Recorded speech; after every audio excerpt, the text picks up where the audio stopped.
Well, it took 2 weeks, but David DeSantis is finally back on the Boardman Black and Gold podcast. How was your little hiatus, David? It was good. Took a little trip down to Disney. Got to just be with some family, a little break. Very nice. But I am very ready to talk about Pittsburgh sports. I would assume that nobody else would be more willing to talk about what's going on in Pittsburgh sports right now than you, because right now it's pretty nice to be a Pittsburgh sports fan with the Penguins clinching a playoff spot for the first time in 3 years. And hey, our Buccos, man, they're churning it out here pretty good. So I'm pretty excited as far as Pittsburgh sports go, and I think you've been following along too. So what's your thoughts on the Bucks and Pucks?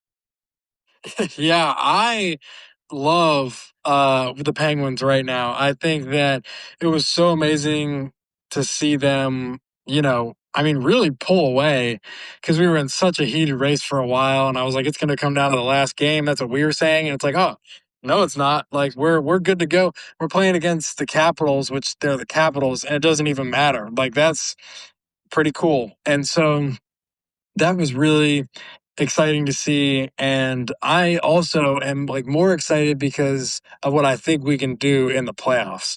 So I can't wait for playoff hockey with the Penguins. And then yeah, the Pirates, after stumbling out the gates, have gotten off to a real hot start, and that's been so great to watch and like so entertaining. As often as I can, I'll watch the highlights of the game, or like if it's on, I'll try and put on a little some. And like it's just, yeah, definitely a different team than especially last year, but I mean the past few years. So Pittsburgh, everything's going right in Pittsburgh right now. I agree. I'm stoked about the Penguins. They really just took care of business down the stretch when they needed to, even against some good teams, which was encouraging. And based on what happens tonight, if the Flyers end up winning, then it's going to be the Battle of Pennsylvania in the first round, which, I mean, I can't even remember the last time that happened. I'm thinking that's probably like early 2010s, because the Flyers have not really been great in the last decade or so, but even still, like, I don't even think those matchups, like in the mid to late 2010s, I don't think we ever saw the Flyers. So this would be a pretty momentous way to get back into the playoffs with Pittsburgh and Philly going at it, you know? Oh, absolutely. And I would love for the obviously us winning, but I would love for this rivalry to be rekindled a little bit because I remember like growing up, my dad was like, it's the Flyers. Like we obviously the Capitals, there's the Bruins are there even though they're out of the division, but it's like the Flyers. Can't stand the Flyers. And I was like, okay. And then, when I'm in high school and college, I'm like, why do we not like these guys? Like they don't do anything. So it's like it'd be cool if like this rivalry actually got back to what it's been. I'm right there with you. And it's funny because my dad also had that in my brain from a young age too. He was like, yeah, we do not like the Flyers. And I'm like, all right, sounds good. And again, I can't even, I mean, I remember watching at least some Flyers Penguins playoff hockey at some point in my lifetime, but it was a long time ago. Like you said, this is an opportunity for that rivalry to really ramp itself back up. Two teams that were not expected to be in the playoffs, not only being in the playoffs, but playing each other in the first round. That'd be something else. And as scared as I would be to lose a series to the Flyers, I feel like my excitement for a series against them, none of the less, is kind of what's driving me here personally. Yeah, I agree. And out of all the teams that are in it, that are fighting to stay in it, they're a team that I'm like, I would love to go against them and see what we can do and hopefully beat them. I'm right there with you. I'm right there with you. And like we mentioned just briefly, the Pirates are off to a really nice start too. We've got a Skeens night tonight. We're recording this on a Monday. Nationals Pirates in just a little bit, but they're playing well and they're pitching well. They're hitting well. Their bullpen is shaky, kind of like I predicted that it would be, but at the same time, like they're winning some games I feel like they wouldn't have won in years past, which is very encouraging because last year, some of these games, like especially this Cubs series that just happened over the weekend, they wouldn't have won any of those three games. And the fact that they won 2 out of 3 in Wrigley, that means a lot to me. Yeah, no, it was huge, I feel like, as far as momentum goes, because Yeah, I think before that series, there was even moments where I'm like, okay, the other team made some errors here. There was like maybe some errors here. I'm like, are we like, what's going on here? Can we actually do this? And then, oh, you just said his name, the broadcaster of the Pirates, Greg Brown. Greg Brown. He was talking about it in the second Pirates win, where it was like, there's things happening that's like you just kind of need to happen sometimes to be a playoff team.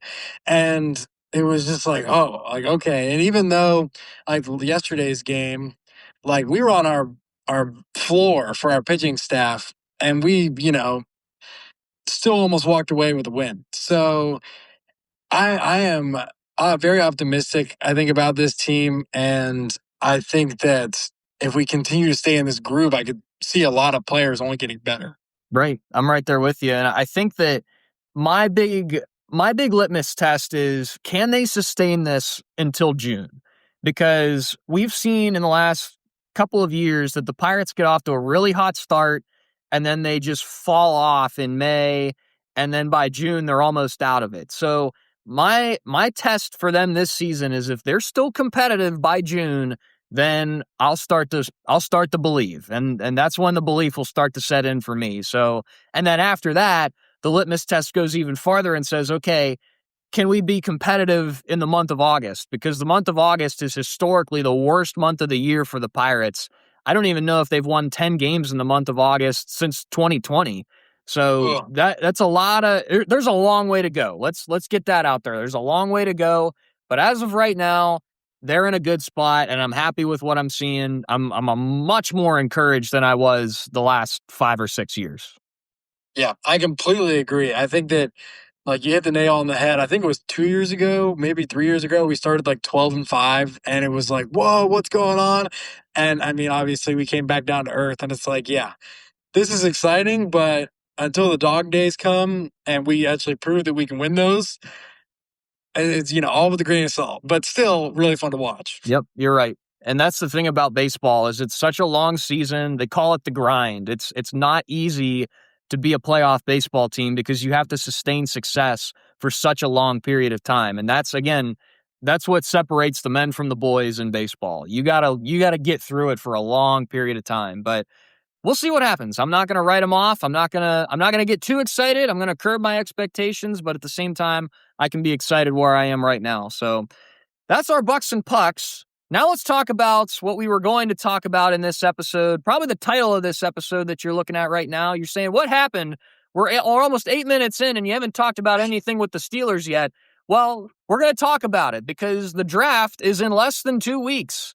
And the Steelers have a lot of draft picks, David. They have a lot of draft picks. Let me read to you how many draft picks they have. They have the 21st overall pick in the first round. They have a second round pick. They have 3 third round picks. They have 2 fourth round picks. They have a 5th round and a 6th round and 3 7th round picks. That is 12 draft selections for a team that already has, I believe, 73 rostered players as of this moment right now. So here's my question, David, to start this conversation. What is your ideal way to manage these draft picks? Because the fact is, we have too many. We have a surplus. What do you want to do with this? How do we utilize our draft picks this year to help us be successful, not only this upcoming season, but for years to come? Yeah, I think that that's a great question because, yeah, you're absolutely right. We have a lot of picks, which is a good thing, but there's just too much to where it's like, okay, a lot of these aren't going to go anywhere if we keep them all. And so, me, ideally, I would say you try and bundle up like some of the thirds, some of the fourths. Maybe I wouldn't like the second, but consider it. And then, later picks, like you bundle up a package with like, I mean, we only probably really need 7 picks because that's what every team gets basically. So it's like you bundle up 5 per se, or maybe 4, and it's like, all right, can we get a really good player that's kind of young, or can we get a second first round pick, whether it's high or low? I think that I would much rather give up a bulk of these picks for a first round pick than have all these picks and just, know that half these guys are never going to suit up in black and gold. So ideally, and above probably trading for a player, I would trade for another first round pick. Now, I have a question for you, and I don't know if you would know this off the top of your head, but has there ever been a scenario in the draft where a team has traded a current pick for a better pick in the next draft or a couple of years down the road? So, say we've got 3 third-round picks. What if we took that middle third-round pick and said, hey, can you give me a second-round pick, like a late projected second-round pick next year or maybe 2 years down the road? Does that make sense? Do you think that's ever happened before? Because I don't know. That that does make sense. I don't know if that's ever happened before. I don't know if that's ever happened before without a player because like that's definitely happened in trades including players, but that's an interesting question and now I really want to know if they've ever done that because I off the top of my head I can't remember it happening. Well, my thought process is I feel like there's some teams that would value the immediacy of some of our picks, whereas we don't necessarily have to value that immediacy because we don't have a lot of spots to fill. Sure, we do have spots to fill and they're very important, but at the same time, I feel like it would be decent asset management to move up in future drafts than to pick where we are currently and just pick for the sake of picking, if that makes sense. Yeah, I'd absolutely agree and I think that you could even like kind of looking to the future, like in that case where you're getting a better draft pick for next year, maybe even 2 years, it's like, all right, if Aaron Rodgers comes back, he's going to retire the next year. If Will Howard ends up just being meh or not what we're hoping he'd be, we have this draft pick that we traded for now. That's like, all right, well, when the quarterback class is better, we have a pick that we can hold on to, knowing that that'll be there no matter our performance, come this season. So it's interesting you mention Aaron Rodgers and the whole quarterback situation because that segues right into my next question very, very nicely. So well done there. Um, what is the deal with this quarterback situation? Because again, we're less than what is it? So this is Monday. The first round is on what is that? Thursday. So this is like 10 days away and we don't have a quarterback. Mason Rudolph's our guy right now, as things currently stand. So what the heck's going on? What's your mind? What's your mind at with all this going on?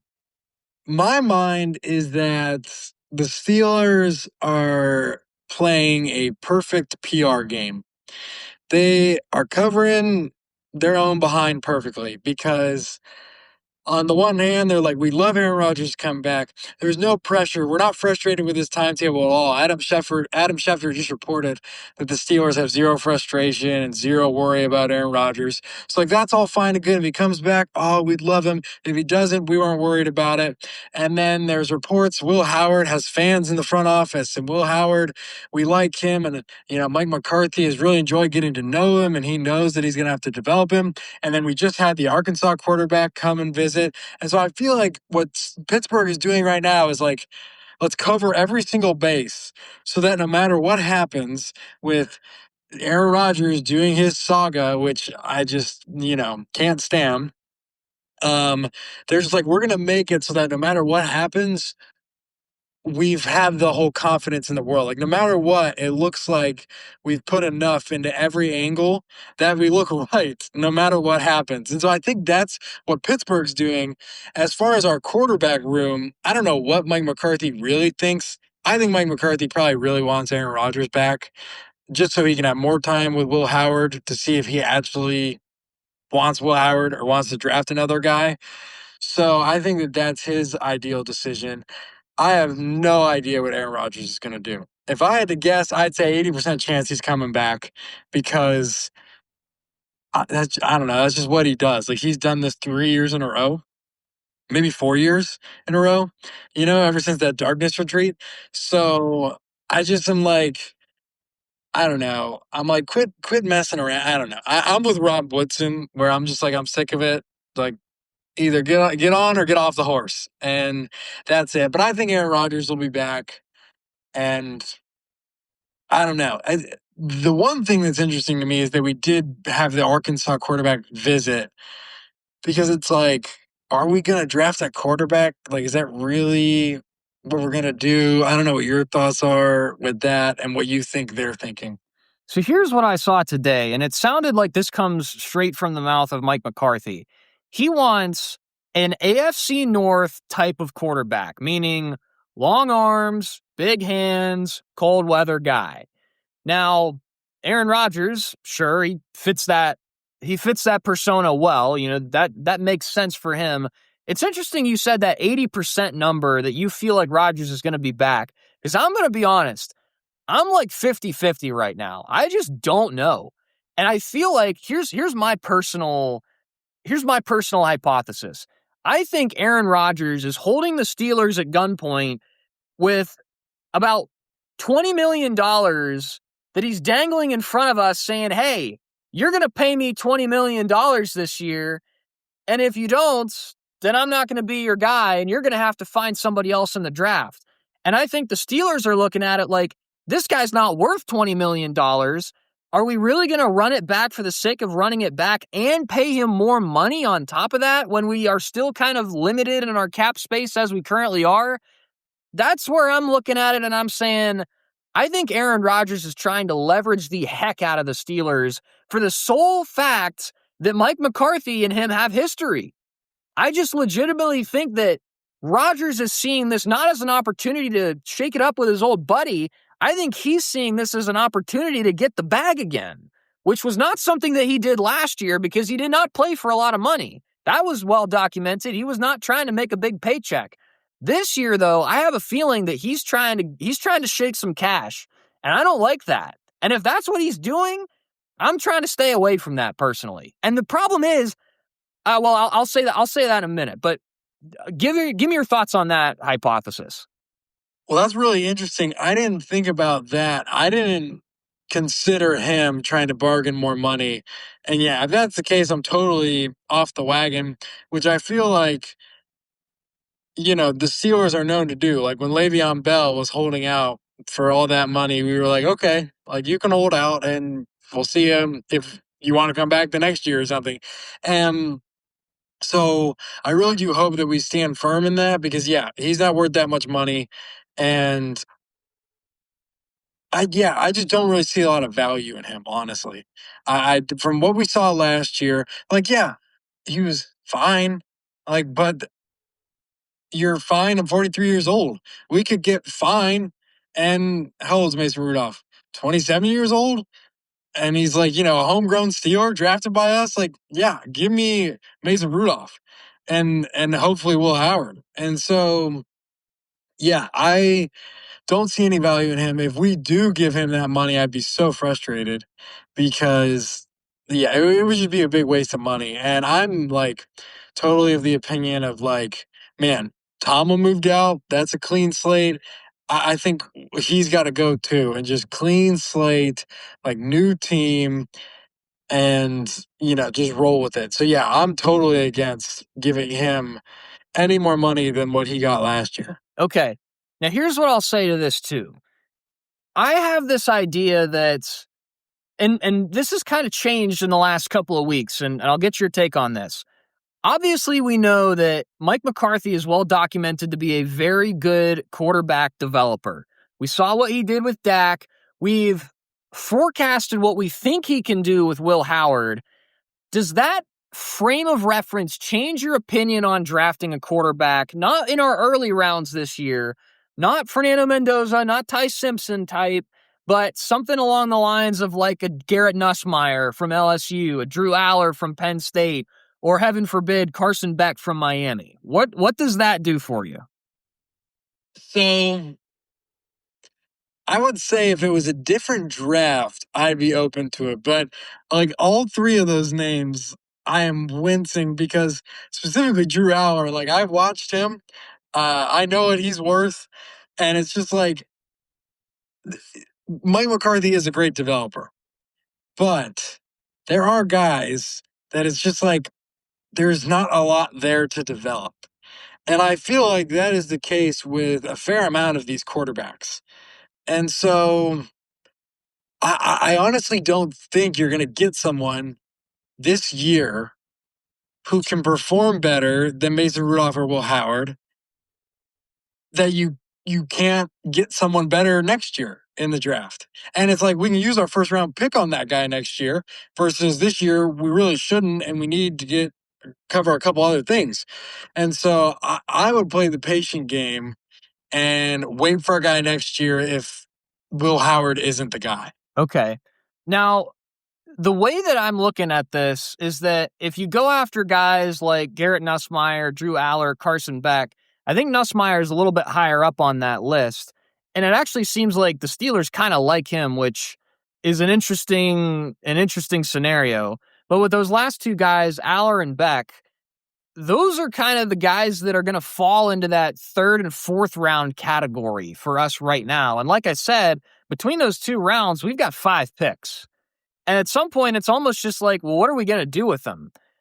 In my opinion, I don't necessarily hate the idea of just taking a flyer on one of these guys and just seeing what would happen. And it's interesting I say that because I was very against that for the fact that I just want to see what we have in Will Howard because these people are raving about him for no reason. It's like he hasn't even played an NFL snap, and people are absolutely raving about this guy.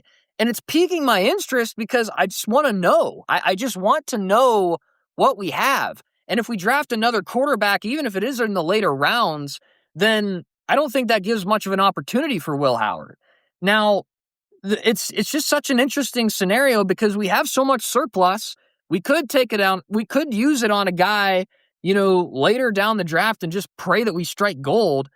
Or again, we could reutilize these assets and try to do something else with them, which is kind of what I'm going for. But I don't know how I would feel if we took a quarterback along those lines. Now, I'm interested here because there's 2 other names on this list for the quarterback prospects. My dad actually mentioned this last week. Cole Payton is a guy out of North Dakota State. FCS school. He's projected in the top 100 to be picked, which is interesting that he's an FCS guy. And then the other guy is Baron Morton, who's a Texas Tech quarterback. And he came up in a couple of different statistical highlights that I saw this last year, which I kind of liked that.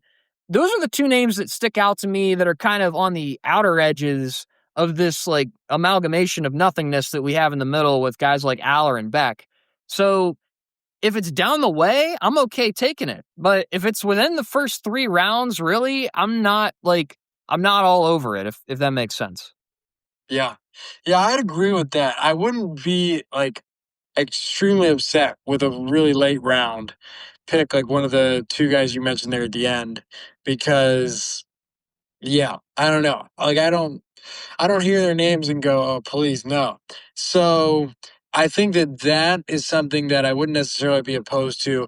My only thing, and this is like what happened when we drafted Kenny Pickett and then in the 7th round drafted another quarterback.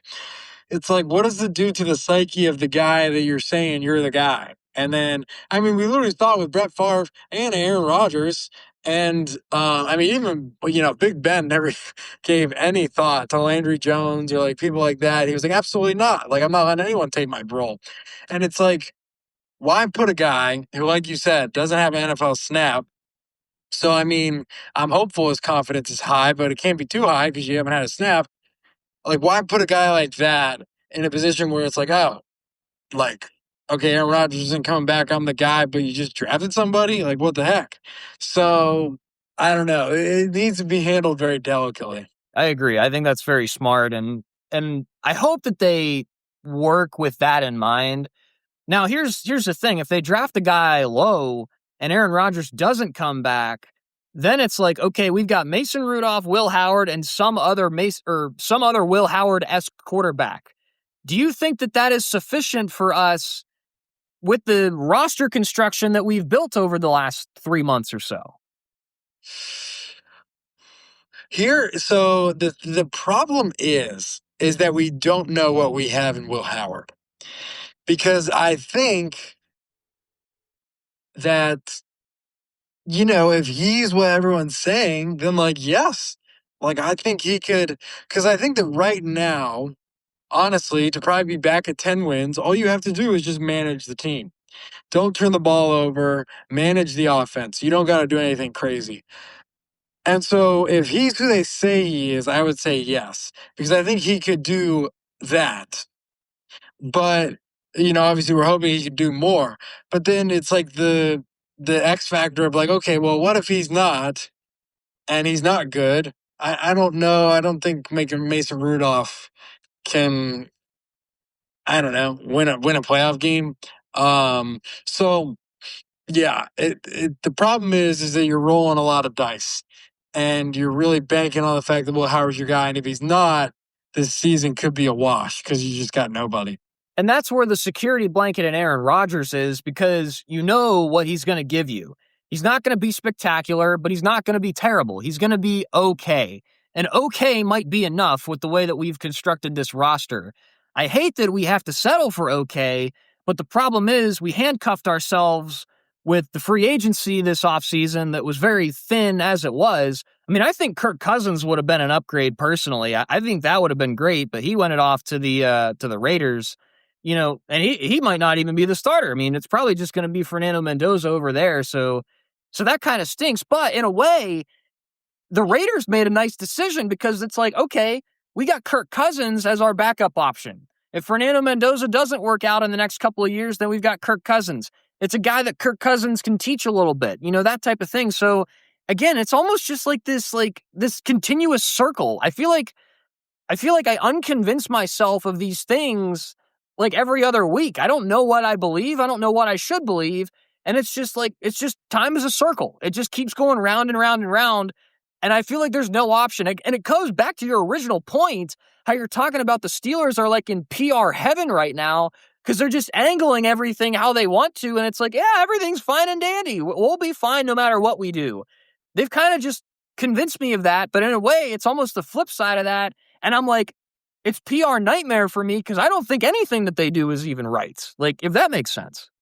Yeah, no, I think that, yeah, like you said, kind of we handcuffed ourselves by once again attaching ourselves to Aaron Rodgers, because once we did that, we were like, okay, Kirk Cousins, any other quarterback that might have been good to be a bridge, we're going to lose you because we're waiting on Aaron Rodgers, and we know that's going to take maybe the day before the draft. And so, yeah, I can't stand this Aaron Rodgers saga, because like everything slows down for him. And it's like, I think Kirk Cousins, I agree, is a better option and a great bridge quarterback. And I know that it was reported Aaron Rodgers and Will Howard had a great relationship. And Aaron Rodgers was really helpful and stuff.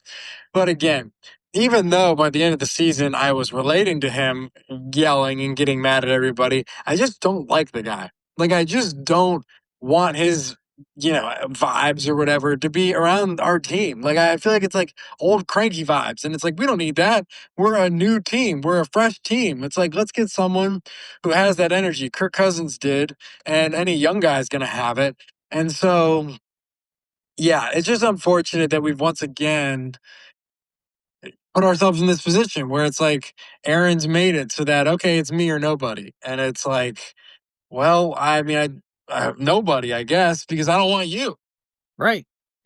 I don't know how to talk intelligently about this quarterback situation anymore. I feel like I second guess myself, and I go against myself, and I'm talking about new things, and I'm like, I don't know what to do. I genuinely don't know what to do. Now, I'll throw this in here really quick, and I don't want to harp on this for too long, but I'll tell you what I thought we could do, and I want to get your take on this. What if we put together the ultimate package that we shipped off Patrick Queen and company plus draft picks for Dak Prescott? How do you think about that, David? Get him back with Mike McCarthy, take on the massive cap hit. Everybody and their mother is going to Dallas for Dak Prescott. Oh my goodness. That is out of left field. Oh, that's so tough because he's such a cowboy. And, oh man, I don't know. I mean, oh, I don't know. I don't know if he can win. Like, obviously, he can win in the regular season, but in the playoffs, Oh, I don't know. That's tough. Granted, I will say it would put us in a much better position than, you know, where we're at right now. But And that's kind of what I'm getting at. I feel like that's just like, that's my whole point. Every option that we have at our disposal right now sucks. It just sucks. If you throw everything at Dak Prescott, though, yes, it's like a massive cap hit. It's going to cost you so much. You don't even know what the Cowboys are going to be trying to do this year. But if you give them a tantalizing offer, you throw Patrick Queen in there because you know darn well that they need every defensive player that they can get, no matter how mid or bad they are. That's the thing that I just keep going back to. In looking at every option, there are no options left. And this probably isn't even an option, but I just wanted to throw it out there and just see what you thought, because I just need to get it out over the airwaves. I've told this to nobody. I haven't even really told myself, but I told myself today, I'm like, I'm going to say something about Dak Prescott because it almost just makes too much sense. yeah, I think yeah, that's so wild and out there, but like I don't know how I feel about it. I need to process it because it's like half of me is like, oh, absolutely not. It's Dak Prescott, it's the Cowboys. But the other part of me is like, all right, well, yeah, I mean, it's a lot better than what we got right now. And if we draft a linebacker first or second round, Patrick Queen can go because we've got some linebacker depth a little bit. And so yeah, I don't know. It's interesting, but I think that like almost to your point, it's like that's what they've gotten us to. Like they've gotten us to the point where it's like, well, just do something. Like just give me something that I'm like, okay, like yeah, but no, we're just stuck in this like you said, it's like either option, whichever one happens, I'll be like, yeah, okay, okay, all right, 2026. But like, yeah, can we do something crazy like that where we get a guy who's like I don't know, ready to win now. Hear me out. Never mind. They wouldn't do this. But an even crazier trade is if we somehow get Patrick Queen to some people and a bunch of draft picks, and somehow this is not going to happen. Josh Allen, right? So Josh Allen, you can win a Super Bowl with us. You can't win it with the Bills. And next thing you know, we've got a former NFL MVP. But yeah, I'm like, I think that the mentality's right. I'm like, who could we get that hasn't won, that really wants to win, that was MVP caliber, like Dak Prescott has proven to be. Um, I mean, yeah, it's definitely better than what we're looking at right now. And that's all I'm going off of. It's just that it's better because the ceiling for our options is like mid at best. At best, it's mid. But Dak Prescott at least is like, he's got history with Mike McCarthy. All he needs are some weapons. He actually has a half decent defense on the other side of him. Like, you would have to give up some stuff, yes, but you often have to give up stuff to get good stuff. And if it's something that is going to help you capitalize on the team, the roster that you have right now, that's something that I just have to throw out there and see, hey, what do you think? Because in my mind, it's probably impossible, but at the same time, you should probably find a way to make it possible. Right. And I think that it's an interesting possibility because you look at this year, like he had another great year and his defense was so horrendous that, they didn't even have a chance at the playoffs. And it reminded me of like Big Ben in 2018, where it was like he threw for 5,000 yards and our offense did a lot, but our defense was so rough that year that we didn't make the playoffs. So I don't know. I think that with Dak Prescott, there's especially in recent years some pros, but there's also some flags of like, when Dan Quinn was there with that defense, like they still found a way to not really manage some playoff wins. And so yeah, I don't know. It's definitely interesting. It definitely would get me like, oh, okay, well, let's see what we have here. Um what I would need to be content, because I won't really be content if Aaron Rodgers comes back. I'll just be like, man. But if Aaron Rodgers chooses not to come back and we get a statement from like McCarthy and Rooney of like a full-fledged like commitment and trust and confidence in Will Howard, which obviously they probably do anyways, but like if it was like legit, I'd be like, okay, like you're like, because right now I'm like, are you just saying this? Or are you just saying this to like make him feel good, make you guys feel good, make us feel good? Or is this like real? This guy's actually could be something. And it's like if they could really like just stake their name on it, where it's like this guy's really going to be something, then I'd be like, okay, I'll trust you guys this year and let's see. But if they're not going to do that, and Aaron Rodgers doesn't come back, then like, yeah, maybe we need to do something crazy. Yeah. And even to your point about like that you don't think Dak can get him a playoff win, we haven't had one in 10 years anyway, so what's the difference if he doesn't? Yeah, yeah. I mean, it's true, and I feel like with a defense that we're hopefully going to have, and I hope there's a little more fire with T.J. Watt now that he's no longer the best pass rusher in the AFC North. Um, I think that giving him, and I don't remember how good. I mean, they're really good, those Cowboys defenses, but I feel like our defense could be better than those teams. So it's like pairing him up with those teams, pairing him up with Pittman and Metcalf, who are just a little bit of an older version of Lamb and Pickens, and giving him Rico Dowdle again. I mean, yeah, it's really interesting. It is really interesting. So here's what we'll do. I think we've talked probably way too much at length about this quarterback situation, probably for the answer to be something so simple and underwhelming that we come back and we're like, well, yeah, I guess it happened. Here we go. But what else do we need? I think, in my mind, I think we both like the wide receiver early. And it's interesting because I'm looking at it now. Our guy, Casey Concepcion, has moved up in draft boards, likely out of our reach. So if we're in the market to grab Concepcion, then it's probably going to have to be in way of a trade up. Which, hey, we've got plenty of assets. That's something. I don't know. I don't know how much it's going to take. I don't know how much we're willing to give up, but that's probably something that's going to have to happen now. So now we're in this spot where these prospects are moving around. But would you still say that we're still in the market for a wide receiver early on? Yes, absolutely. And I think that kind of what I was saying earlier, if you bundle up some of these packages and maybe even a player that we're okay with like trading and you keep your first round pick that we have right now and trade up to get another first round pick to get your wide receiver, then I would love it if we spent another first round pick on like a middle linebacker. And something like that. Like to me, those are my top two needs is wide receiver and middle linebacker and filling out this wide receiver room and just creating someone who can be, a wall in the middle and a captain in the middle. So I would totally be down for that to happen. Anything else? Like, do you think we need to address left guard now that we don't have, say, Amalu? Do you think cornerback is still a need? Safety, where's your mind go with those positions? I would say probably ranking of importance. Um, I would probably put I would probably put the left guard first. Like I don't know how early you need to get him, but I think a left guard should be taken.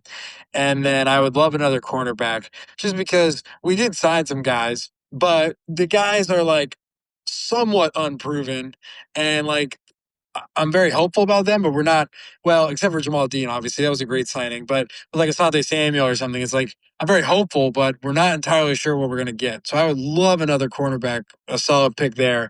And safeties, I'm not, not. I mean, it would be nice if we were able to get Kyle Duggar back cheap, but with the Bears edition, I'm not overly worried about safety. Like I don't think we should extend and reach for a safety, because I think we have time with the guys we have. So that's interesting. We have not talked between the two of us about Jaquan Brisker.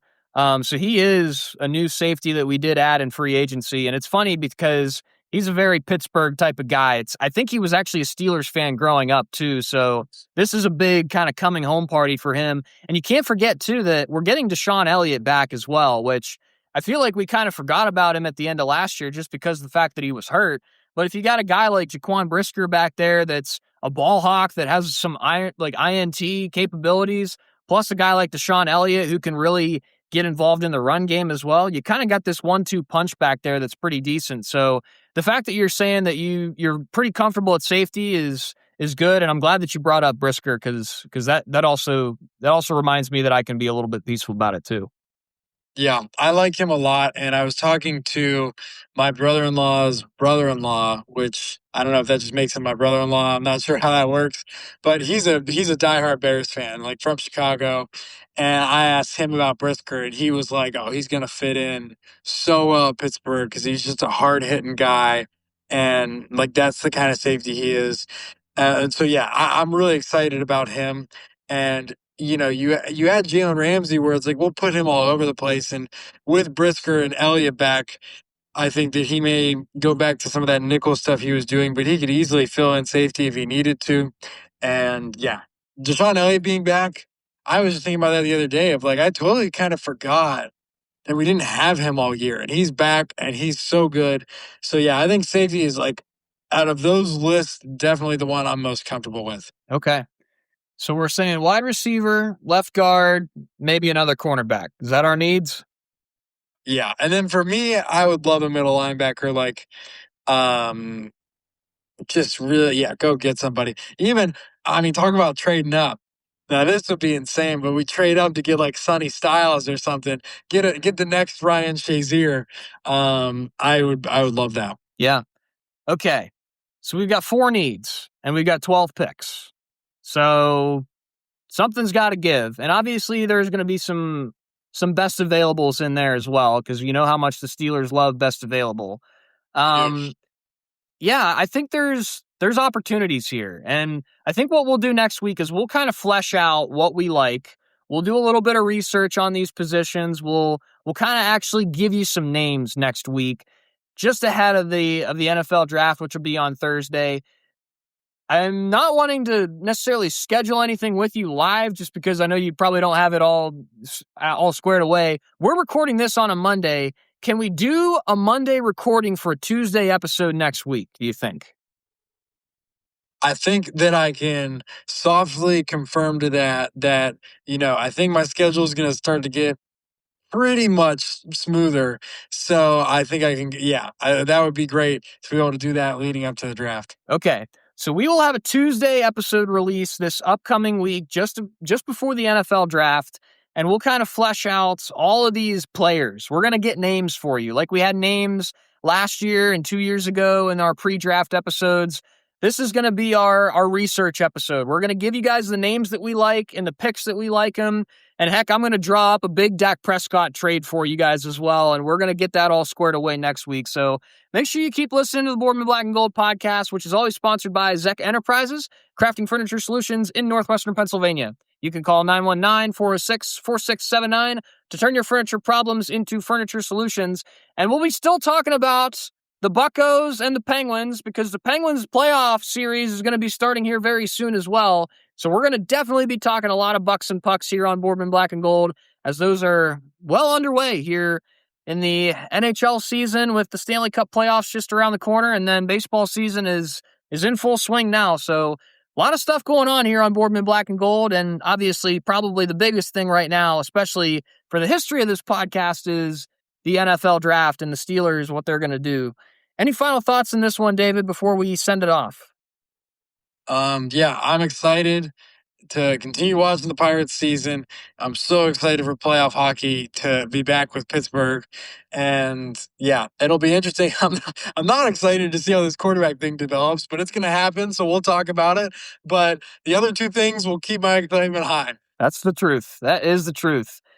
Are you going to go to the draft? It's within striking distance. Actually, no, it's not. What am I talking about? You're in Florida. I keep forgetting that you're in Florida. It makes me so mad. I was literally in Youngstown to golf yesterday. I miss you. I was like, oh, when you texted me, you were like, I played at Reserve Run Golf Course. I don't know if you ever heard of it. And I'm like, oh my gosh, like I used to know the guy who was the groundskeeper for that place. And like I played it, a good amount of times. I'm like, it's like 20 minutes from where I used to live. Yeah, I've been loving Florida, but I've been missing I'm like watching all the Pittsburgh sports, like highlights and stuff. And it's like, man, yeah. And seeing people, their love for the Jaguars, I'm like, to be in a city where my teams are here and I could just go and the draft, it would be so cool to be there, but I just used a ton of PTO, so it's not going to happen this time. Yeah, that's unfortunate. Is your dad even like remotely thinking about going or something? I'm sure that my brother's in his ear trying to make something happen because, yeah, I mean, it really is like, I don't know, probably not actually once in a lifetime, but like, when's it going to happen again, you know? Especially in Pittsburgh, you know? Right. Exactly. Yeah. Like, when's the next time it's going to happen in Pittsburgh? Like, probably 31 other times. I don't know. But yeah, it's really cool that it's in Pittsburgh, and I'm really excited. I forget. Oh, do you remember who's announcing our number one pick? Mm, I don't. It's good. I'll look it up really quick because, like, yeah, that's just gonna be so electric. Because in Pittsburgh, they're gonna get someone that's just, you know, I don't even know if I've heard who this is. I don't even know if I've seen a name. I uh wait, hold on. Okay, I am probably I can't find it. They haven't announced it, but hopefully it's someone good. Because yeah, you've got to have like someone great, like get Terry Bradshaw out there or something, or even get Ben out there, recently retired, soon to be Hall of Famer. That'd be pretty cool. That would be cool. That would be very awesome, actually. Yeah. Did you get like NBA Centelled or something like that that you saw a name somewhere and you just or something or what? I saw my our family friend Super Bowl Paul. He sends us the Steelers Insider. He does like a 1 hour Q&A like a week, and he'll send us the responses. And I thought I saw it in that. But I just saw like zero reports on it. So I was like, okay, maybe I just completely misread something. Misread something. You might have because I'm looking at it now. I don't see any names at all. So it's probably still a mystery at this point, which it probably makes sense because they're probably just trying to hold it back and create the drama and all that stuff. So Right. we'll see who that is. I'm by this time next week when we're on for the next episode, we might have an answer so that we'll break that down. Yeah. Yeah. No, that will be I hope that they announce that soon that it's someone great. But yeah, it's unfortunate that we won't be at the draft. But my dad did promise me, and I don't even know if I'll be able to make this work. My dad promised me because I was like, you have to get tickets and we gotta go see Ben Roethlisberger get inducted into the Hall of Fame. Mm. So I'm gonna hang on to that.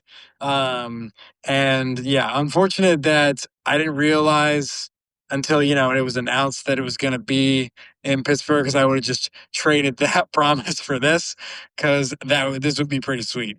Well, that's interesting because Canton is not far from where you used to live, nor where I'm currently living. So I didn't even think about that, but that's something I'm gonna have to look into too. So if you guys end up getting tickets, you let me know, and I might have to add my name onto there. Oh, I will for sure because that's the greatest news that I like had ever heard was that Tom Brady was unretiring, so that now Ben Roethlisberger gets this class to himself.